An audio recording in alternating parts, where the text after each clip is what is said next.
And I'm going to end the day with a really special person, Representative James Smith, a member of the South Carolina legislature, who I think is more proud of his service as a military veteran in Afghanistan. So welcome, Representative James Smith. Coretta, wonderful to be with you this afternoon. Thank you so much. Well, we're so glad to have you. So I hear you're off to doing something really interesting in Washington, D.C. This has been fantastic. It's been very exciting. I've been grateful to be here for the U.S. Global Leadership Coalition Conference, and I am among many veterans who have come to Washington to advocate for an international affairs budget to support smart power, which we know is an essential part of our U.S. national security. And the conference has been fantastic. It started off this morning with a visit from Secretary of State Hillary Clinton, and then the Deputy of the Joint Chiefs of Staff, General Cartwright, who know very well the importance of our international affairs budget. And I, of course,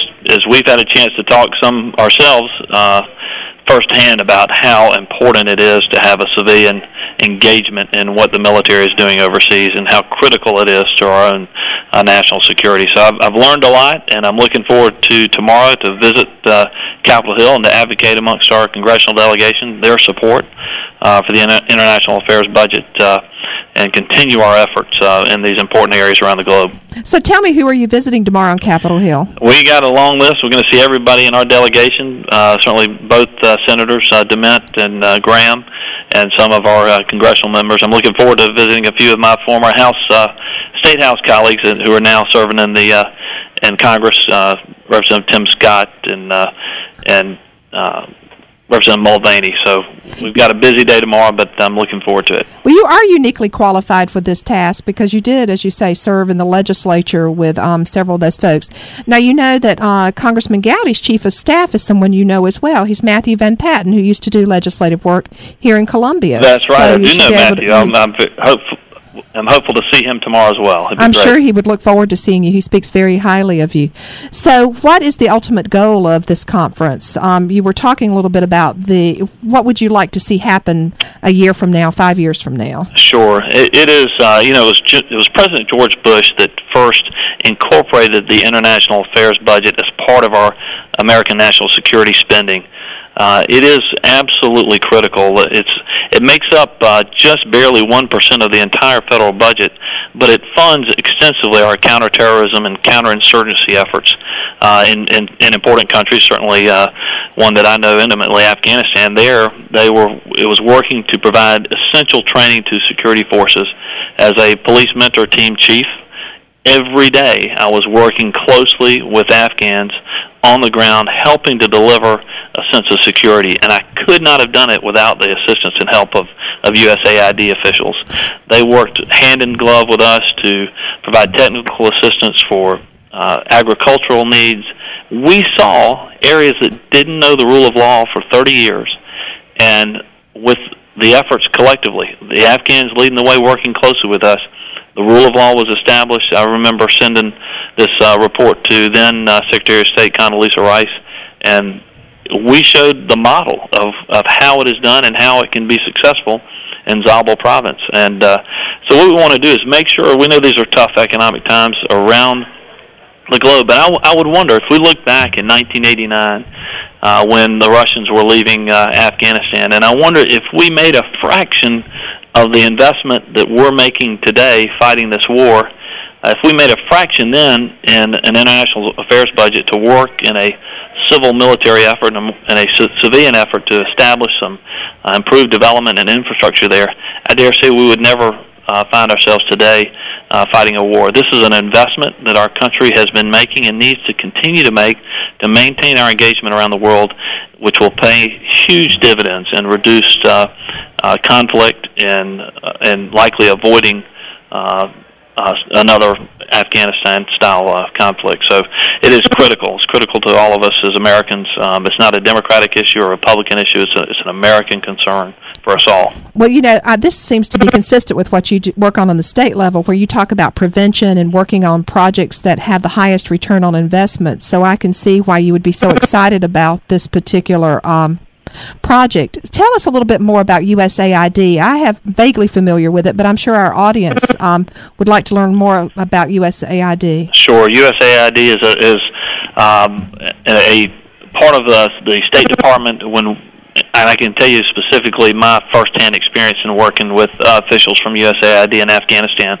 They brought to the table, they brought to the effort technical assistance, people that understood agricultural needs, understood how to establish, and we saw specifically in an area, we helped facilitate the building of a well that was powered by wind, that helped deliver irrigation to areas of this very parched country, so that they could turn land that could then grow crops. And I'm telling you, it was before we got there, and without our help and the help of USAID, the area we were in was the Wild West. It was absolutely controlled by the Taliban. The citizens lived in absolute and abject fear.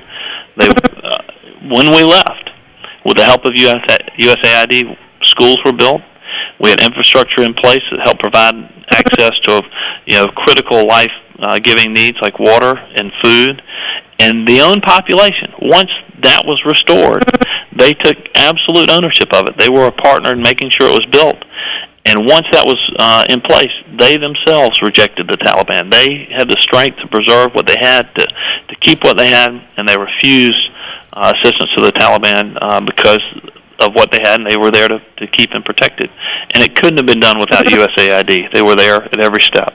It seems to me what they're trying to do is give people hope so that they won't be forced to resort to extreme measures. And doesn't a lot of data and studies show that people reach out to extreme religions or to extreme causes because they feel like they have nowhere else to go and that they're feeling displaced?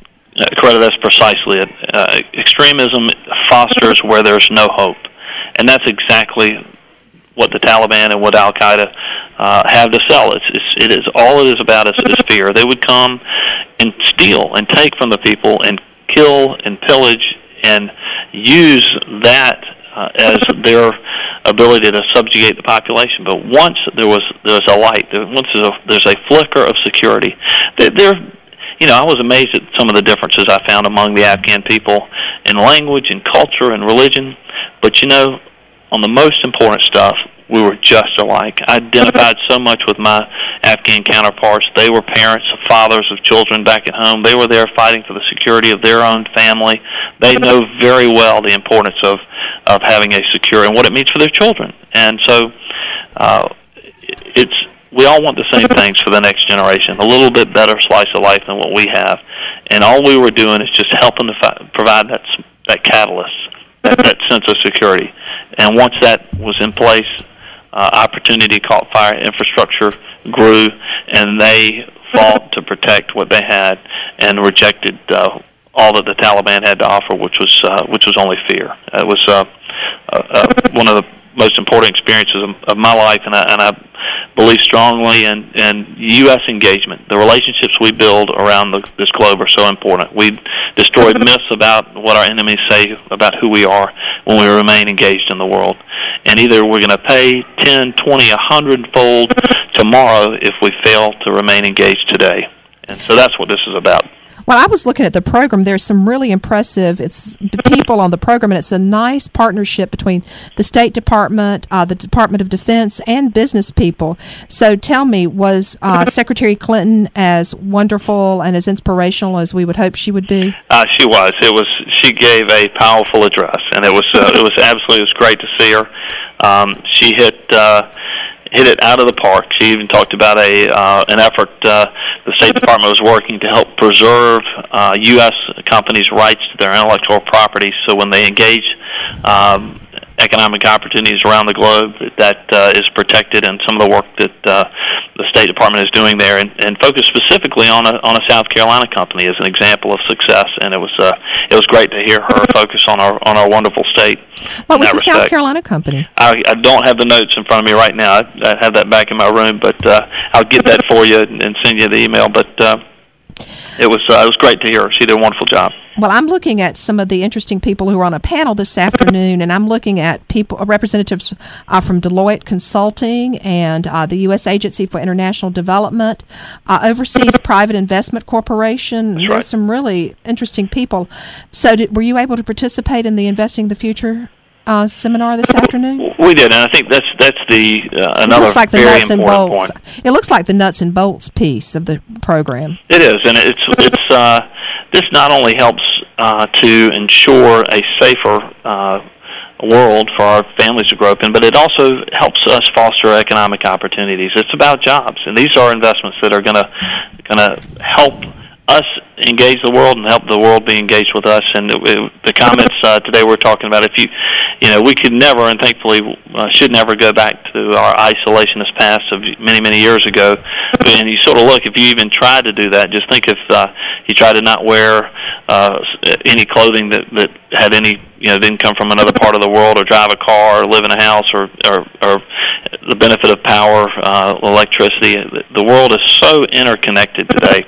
And our engagement, particularly in this way in development and diplomacy, is critical to our future in terms of jobs, economic prosperity, and our security.